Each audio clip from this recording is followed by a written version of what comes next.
ग्राम रोजगार सेवकों से जुड़ी एक बड़ी खबर सामने आ रही है। केंद्र सरकार के 12 साल बेमिसाल कार्यक्रम का जश्न उस वक्त हंगामे में बदल गया जब अपनी मांगों को लेकर प्रदर्शन कर रहे ग्राम रोजगार सेवकों ने प्रदेश के प्रभारी मंत्री अनिल राजभर का कलेक्ट्रेट परिषद में ही घेराव कर दिया। हालात ऐसे बन गए कि कड़ी धूप में मंत्री महोदय को 15 मिनट तक खड़े होकर प्रदर्शनकारियों की बातें सुननी पड़ी। आइए देखते हैं कि आखिर पूरा मामला क्या है और क्या है रोजगार सेवकों की मांगे।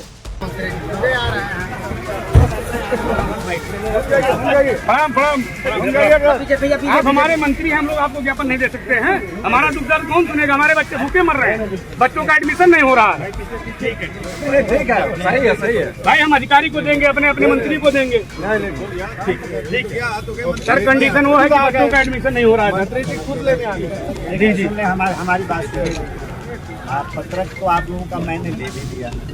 अभी मन अगर हो तो आप लोग 4-5 लोग आ जाए तो हम लोग बैठ के सर्किट हाउस बात भी कर लेंगे, कोई हर्ज नहीं। ठीक, अगर हमें आप पहले कहे होते तो मैं आप लोग से बात करके आया होता। नहीं ठीक है। सोमवार को सिद्धार्थ नगर का कलेक्ट्रेट परिषद अचानक उस वक्त छावनी और प्रदर्शनी स्थल में तब्दील हो गया जब केंद्र सरकार के 12 साल बेमिसाल कार्यक्रम का समापन हुआ। जैसे ही प्रभारी मंत्री अनिल राजभर कलेक्ट्रेट सभागार से बाहर निकले, पहले से ही प्रदर्शन कर रहे ग्राम रोजगार सेवकों ने उन्हें चारों ओर से घेर लिया। अचानक हुए इस घेराव और जोरदार नारेबाजी से कुछ समय के लिए माहौल बेहद तनावपूर्ण हो गया। आलम यह था कि मंत्री अनिल राजभर को कड़ी धूप में करीब 10 से 15 मिनट तक खड़े रह करके उनकी समस्याएं सुननी पड़ी। इस दौरान मौके पर जिलाधिकारी शिवशरणप्पा जीएन और वरिष्ठ पुलिस अधीक्षक डॉक्टर अभिषेक महाजन सहित जिले के तमाम वरिष्ठ प्रशासनिक और पुलिस अधिकारी मौजूद थे। अधिकारियों की सांसें अटकी रहीं और सुरक्षा कर्मियों को तुरंत मोर्चा संभालना पड़ा। यह प्रदर्शन ग्राम रोजगार सेवक पंचायत मित्र वेलफेयर एसोसिएशन के बैनर तले किया जा रहा था। संगठन के प्रदेश मंत्री कुलदीप द्विवेदी के नेतृत्व में जिले भर से आए रोजगार सेवक यहां पहुंचे थे। प्रदर्शनकारियों ने मंत्री जी को बताया कि प्रदेश भर में लगभग 36,000 ग्राम रोजगार सेवक पिछले कई वर्षों से संविदा पर काम कर रहे हैं। सरकार की हर योजना को धरातल पर उतारने वाले इन कर्मचारियों को न तो राज्य कर्मचारी का दर्जा मिला है और न ही सम्मानजनक वेतन। कई जिलों में तो महीनों से मानदेय बकाया है, जिससे उनके परिवार के सामने भारी आर्थिक संकट खड़ा हो गया। प्रदर्शन के दौरान प्रभारी मंत्री को एक ज्ञापन भी सौंपा गया। इस ज्ञापन में मुख्य रूप से 10 सूत्रीय मांगे उठाई गई हैं, जो कुछ इस प्रकार है। सबसे पहली मांग नियमितीकरण की गई। रोजगार सेवकों ने मांग की कि उन्हें संविदा से हटा करके नियमित किया जाए। इसके साथ उन्होंने ये भी मांग की कि रोजगार सेवकों को राज्य कर्मचारी घोषित किया जाए और मानदेय बढ़ोतरी की भी मांग वहां पर की गई।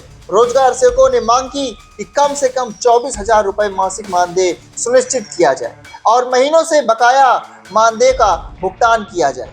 ग्राम पंचायतों में सहायक सचिव या ग्राम विकास सहायक का पद बना करके उन्हें उसमें समायोजित किया जाए। इसके साथ ही कर्मचारियों के लिए स्पष्ट मानव संसाधन नीति लागू की जाए। इसके साथ ही नियमित मानदेय भुगतान के लिए अलग से बजट की व्यवस्था की जाए।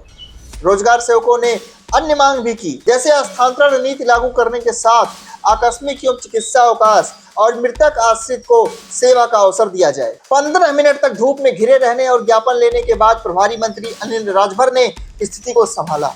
उन्होंने रोजगार सेवकों को आश्वासन दिया कि उनकी मांगों पर उचित स्तर पर विचार किया जाएगा और शासन तक उनकी बात पहुंचाई जाएगी।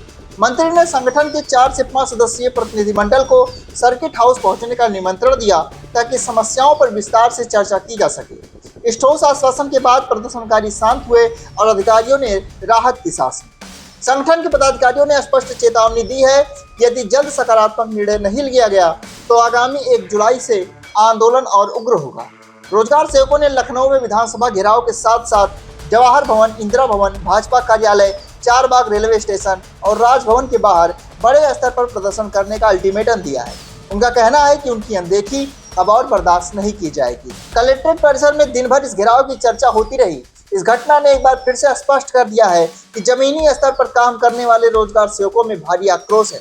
अब यह देखना होगा कि प्रभारी मंत्री के आश्वासन के बाद सरकार इस दिशा में क्या कदम उठाती है, या फिर 1 जुलाई को लखनऊ की सड़कों पर एक बड़ा आंदोलन देखने को मिलेगा।